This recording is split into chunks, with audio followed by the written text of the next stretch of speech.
después de que se rompiera una balsa en las minas de Aznalcóllar. El vertido, que contiene ácidos y metales pesados, ha afectado a viviendas. Estos picos de polución no solo hacen que nuestra salud se resienta, también reducen nuestra esperanza de vida. El petrolero, el Prestige, que naufragó ayer con 77.000 toneladas de combustible en su interior. Hay que controlar que no aumente el vertido al mar. En Muxía, entonces aquí caían 450 litros por metro cuadrado, ahora son 308 y la uva se seca. El agujero del Ártico alcanzó un tamaño similar al de 5 veces Alemania y se formó la primavera pasada tras un periodo inusualmente prolongado de bajísimas temperaturas.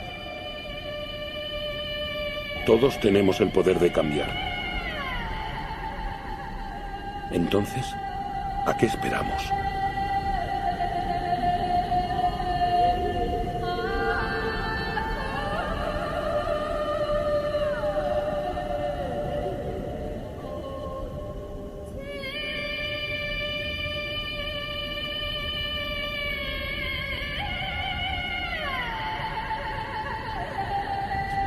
Bueno, pues ya lo sabéis, en efecto, hoy es martes, los martes en la cafetera conversamos con el activista ecologista, con el diputado Juan López Duralde. Juan López Duralde, muy buenos días.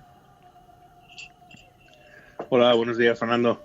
Oye, estamos viendo con mucha preocupación, Juancho, he visto unas advertencias lanzadas por las grandes organizaciones ecologistas sobre cómo se está aprovechando la atención en este momento, que está muy posicionada, muy colocada sobre la pandemia, los efectos de la pandemia, y cómo se está aprovechando en algunos lugares para cometer verdaderos atropellos contra la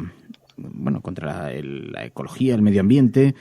Y nos ha llamado especialmente la atención una desregulación ambiental que se ha lanzado en el Parlamento de Andalucía, que es un atropello de primera magnitud y ha pasado completamente inadvertido. Y suponemos que no solamente está ocurriendo allí, que están sucediendo muchas otras cosas mientras estamos atentos a este otro asunto que nos están colocando por la escuadra de la portería, ¿no? Sí, efectivamente. Hemos hablado en otros programas como pues el hecho de que estemos todos confinados pues muestra signos de que el medio ambiente se recupera. Hemos hablado de las aguas de Venecia, de la reducción de los índices de contaminación en las ciudades, que la verdad es que es muy significativa. Pero también se están produciendo otras cosas que, bueno, con la cobertura que da el hecho de que la atención esté centrada al 100%, la atención sobre todo de los medios y por lo tanto de la opinión pública, esté centrada al 100% en la evolución del coronavirus, pues están produciendo hechos muy preocupantes, ¿no? La aprobación por el Parlamento de Andalucía de un Real Decreto Ley pues que prácticamente reduce drásticamente la mayor parte de la legislación medioambiental en esta comunidad autónoma, pues ha sido el primer aviso, la primera alerta de que efectivamente, tal y como hemos reflexionado, detrás del coronavirus no necesariamente van a venir mejoras ambientales, es decir, se está produciendo un auténtico choque entre el capitalismo más productivista a hacer todo lo posible por triunfar en esta pelea que se va a producir en cómo debemos salir o cómo debe ser nuestra economía después del virus, ¿no? Entonces, efectivamente, el Parlamento andaluz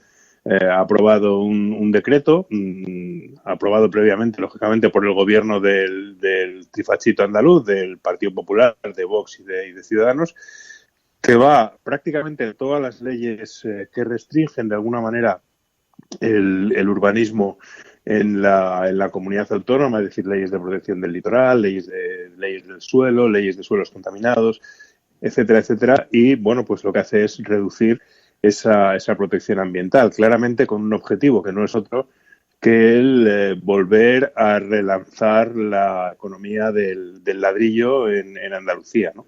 Lo cual pues es un disparate porque ya estamos viendo cómo ya había antes del coronavirus, pues incluso lo habíamos denunciado aquí, proyectos en el litoral, en las últimas zonas vírgenes del litoral andaluz, como por ejemplo en las playas de Tarifa, en Chiclana, etcétera, etcétera, proyectos grandes, proyectos urbanísticos, y esta modificación de la legislación lo único que hace es facilitar el camino para volver a esa economía del ladrillo. Es decir, estamos viendo indicadores muy preocupantes de que detrás del coronavirus pues hay quien está ya pensando en cómo volver pues al mismo modelo productivista y destructivo que al fin y al cabo es el que nos ha traído hasta aquí, ¿no? Hemos visto este asunto de Andalucía, pero hay otros. Vemos también, por ejemplo, que Trump ha desbloqueado ahora la construcción de un oleoducto. Claro, sabemos que está siendo objeto de numerosas críticas por su gestión de toda esta pandemia y nos da la impresión de que tiene que ver algo también con este tema para contrarrestar esas críticas para la gestión o por lo menos para que le sirva en algo para eso, pero es un importante oleoducto también allí, ¿no?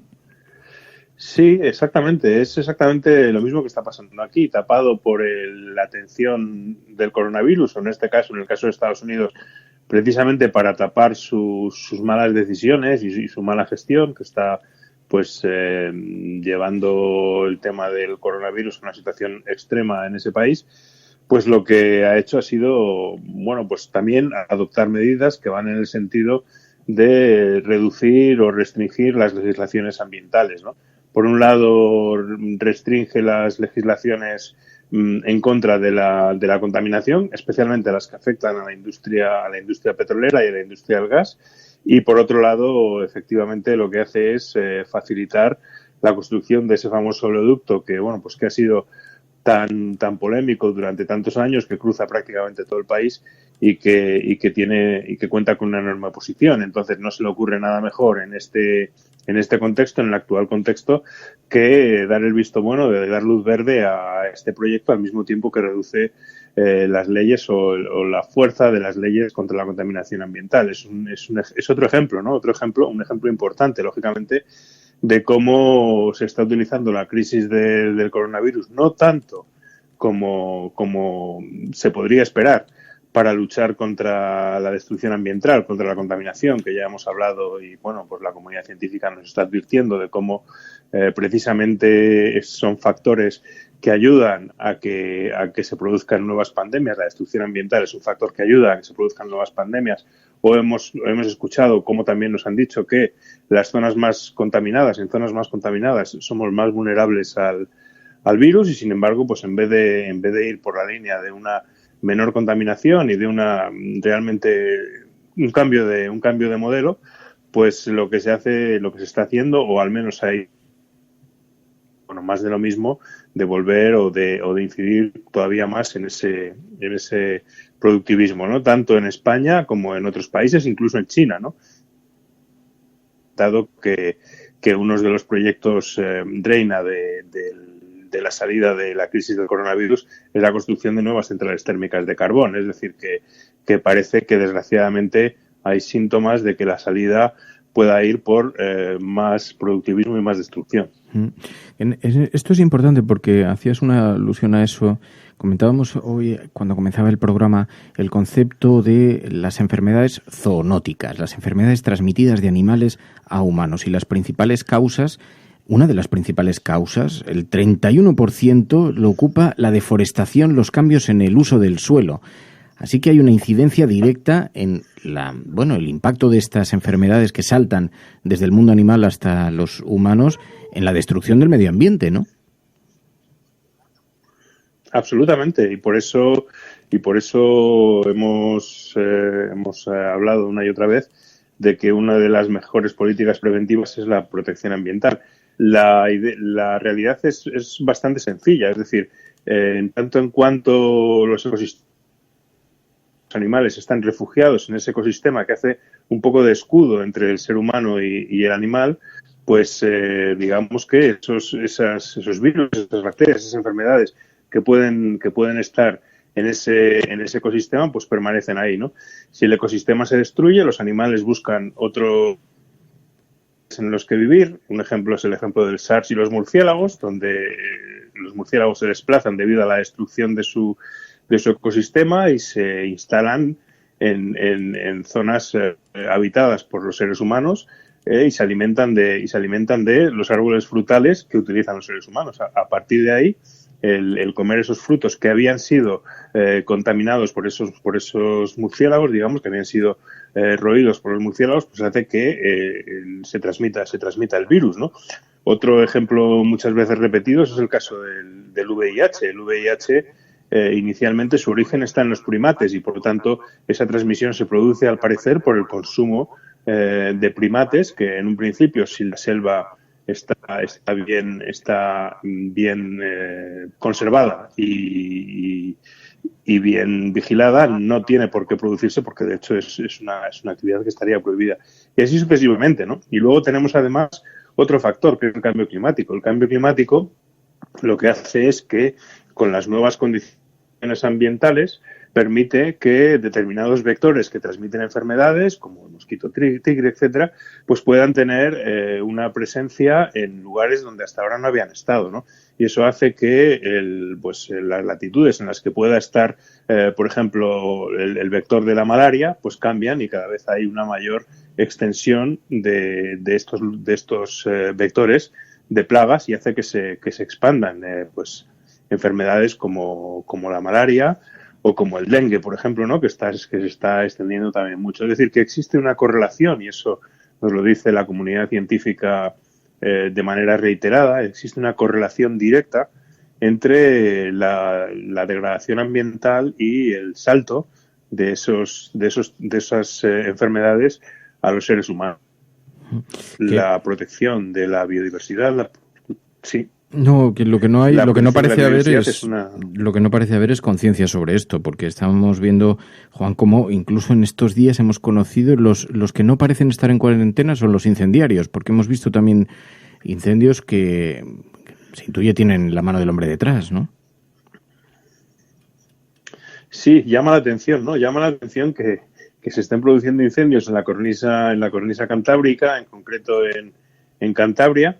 Se han producido en el último fin de semana decenas de incendios provocados cuando estamos todos en teoría encerrados, ¿no? Llama la atención que en esas condiciones pues alguien pueda salir solamente a dar fuego cuando en teoría pues hay una vigilancia, ¿no? Creo que esto es otra demostración pues de que aspectos que no se están vigilando. Desde luego la protección del bosque no se está vigilando porque no tiene ningún sentido lógico que esos fuegos se estén produciendo. Es decir, y además nos dan una pista muy clara de cuál es el origen, quién está produciendo esos fuegos, que sin lugar a dudas se están produciendo por personas que viven cerca de donde se producen los incendios porque no se está generando una movilidad en este momento de gente que pueda venir de lejos, ¿no? Creo que es otro síntoma, otro indicativo, al igual que, por ejemplo, hay comunidades autónomas que están permitiendo la caza, a pesar de que el decreto de alarma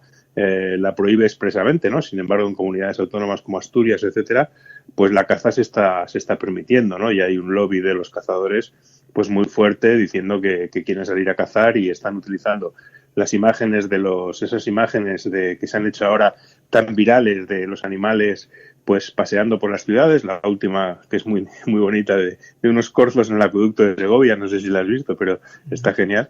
Entonces estas imágenes pues los cazadores están diciendo hay que salir a cazar porque nos están comiendo los animales y tal, que es toda una absoluta exageración de unos poquitos animales que recuperan un espacio que ven vacío.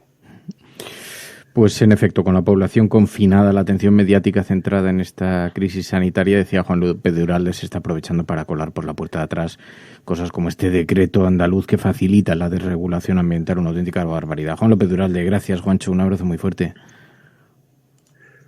Gracias, Fernando, y un abrazo a todos, ya queda menos. Cuídate, adiós. Un abrazo, chao.